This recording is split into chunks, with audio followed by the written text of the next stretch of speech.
as you're viewing this, we're getting very close to Holy Week. And so today I would like to talk about what happened to Jesus on that first Holy Thursday after the Passover meal that they celebrated together. So we're talking about the night before Good Friday.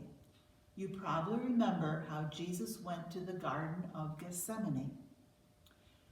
Let's look at some of the rules that the Romans and Jews had around 30-33 AD.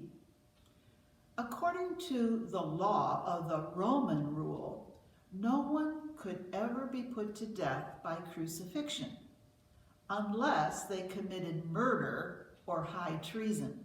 Now, obviously, Jesus never murdered anybody and he didn't commit high treason.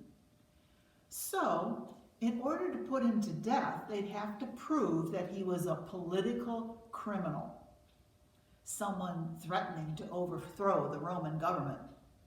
Now, there were two groups who really wanted to put him to death. They were the Pharisees and the Sadducees. But they certainly didn't want a big riot or uprising. They wanted to keep things quiet. Why? Because they didn't want the Romans to come in and take away the little bits of freedom that the Jewish people had. Now, obviously, a trial is necessary. Jewish trials relied on witnesses. Do you remember the 8th commandment? Thou shalt not bear false witness. What that meant was, if you were on trial, the witnesses had to be truthful. And everything the witnesses said had to agree.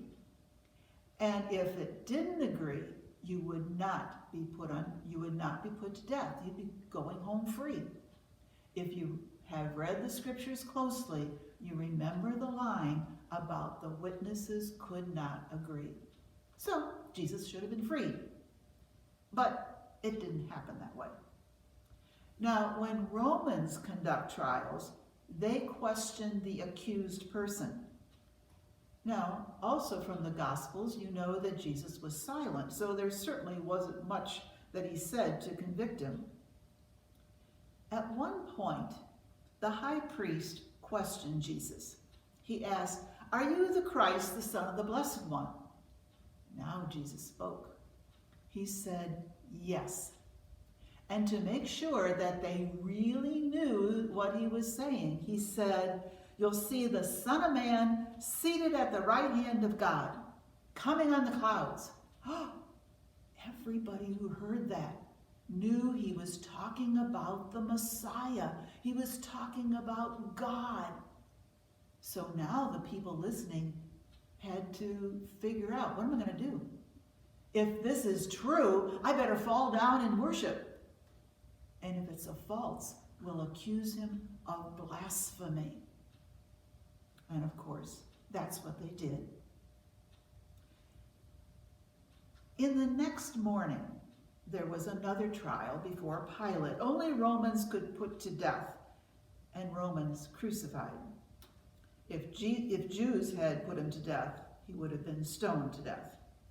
Now, the Romans weren't interested in all this stuff like blasphemy and saying you're the Messiah. So the council had to make Jesus look like a political agitator.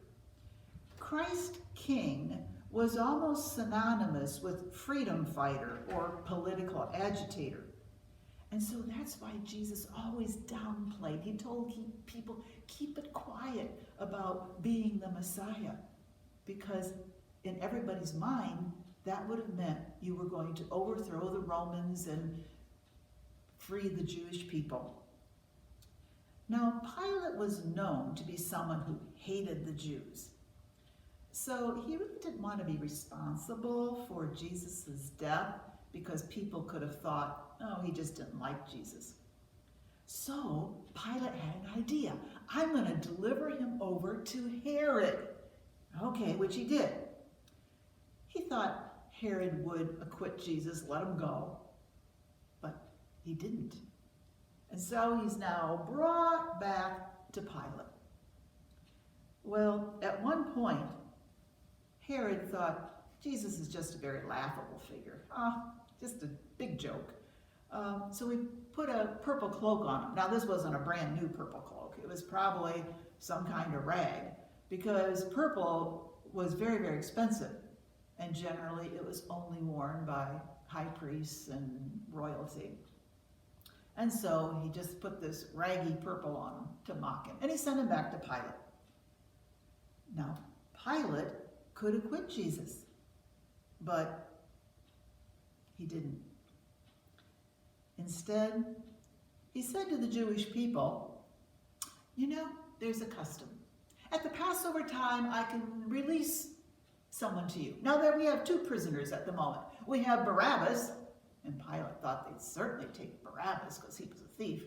And we have Jesus, and they thought they'd certainly release Jesus. But you know the end of the story. The crowd started yelling, Barabbas, Barabbas, Barabbas. And Jesus was let off.